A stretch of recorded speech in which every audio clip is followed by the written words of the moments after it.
think one thing is the cause, right? So sometimes people, so one option is people don't realize it. The second thing, they realize it, and but they don't realize it as blessing. They realize it as like, hey, this is what I've earned, right? It's, I hustled for Mm, it, I did this, and now I have this thing. yeah. And So about this point then, right? So what we're saying is that there's different levels. So there are some people who you're saying they're heedless. They have no relationship with Allah. They don't see Allah as a provider at all, right? But then there's another level of it where, like, you know, we might even say, yes, I know Allah gives me money, okay, but like, do I really know that Allah gives me money? Because like when my job comes, like, there's a problem at work or something, and I might get fired. Do I still think that my risk comes from Allah or for the job, right?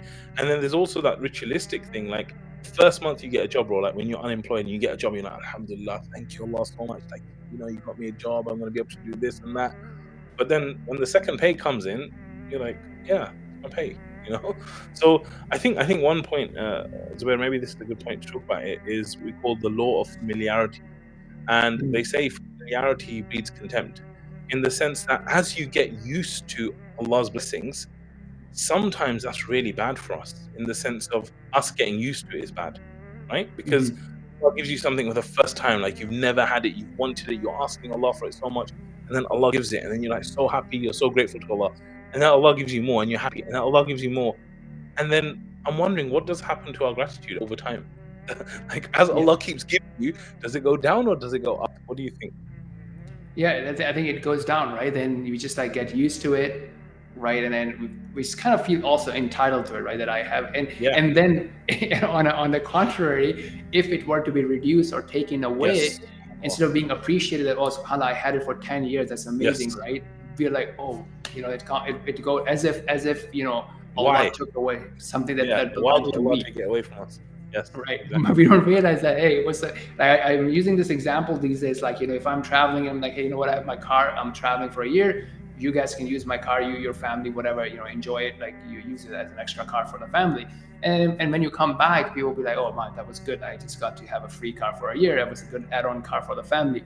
But and then most people would not have a problem giving the car back. But then, the way we feel about it is that I'm taking away their car. Bro, it wasn't your car, I Yes. gave it to you to have an extra, Oh, benefit to you. so true. So, what do you think we can do when it comes to Allah's blessings to be constantly thanking Allah, especially for these things that just keep coming to us all the time?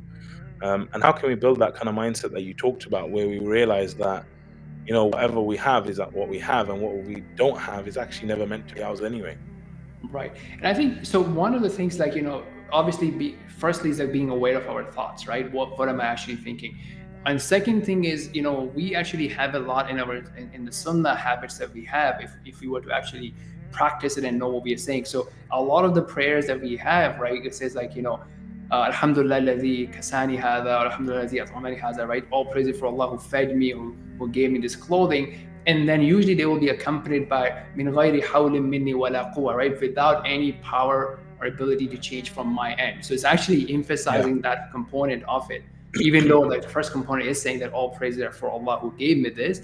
But then, in some of the du'as, it's actually explicitly saying min ghairi hawlin minni, right? So without any power and ability to change from me. And I think if we were to truly realize that look, yeah, you know what, there are other people who are putting in same amount of work and same amount of hustle as me, and maybe 10 times more, and maybe they are 10 times more talented than me, then it's just happened to me that Allah made it happen for me. And there could be different asbab, the relation, the environment you are in, and whatnot. But then I think that really humbles you, that look, you know what, it's not from me. And once you have that mindset for things that you have, then you will have something similar for what you don't have, or when things are actually taken away from you. So it needs to happen. Yeah. Perhaps, as it says, like, those who remember Allah in times of ease, Allah will remember them in times of hardship. From a asbab perspective, if you have that sort of mindset for things that are coming to you, then when they're taken away, then you wouldn't feel that bad, because you're like, okay, alhamdulillah, I had it.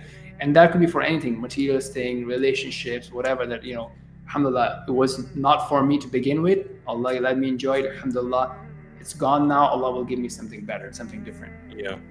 I think this is a really, really important point, because when you think about all of these blessings, um, they are exactly like you said. Like, it's something that sometimes we trick ourselves, right? Like, I might do something, I might do a course, and I might start using it, and I think, you know what? I know all good is from Allah. Like, that whole, like, I know Allah is giving me my risk, all good is from Allah, but fundamentally, like, maybe it's because I did this college thing, because I went here. Like, there's still a little bit of thing that you think, right? And Mm-hmm. what we would say, I guess, is that there is a thing which I did do, and there is a thing that every human being has, which is the choice, right? Because Allah's gonna hold us accountable for our choice, right? So it is true that we have, like, we can choose what our intention is. We can choose what action we want to take, and we could even do that. But it's very likely and possible, of course, that you could do this action and someone else could do this action. And then the results are not down to you. The results Mm-hmm. of what you do is going to be down to Allah. So Allah could give you everything and give this person nothing, or give this person everything and give you nothing.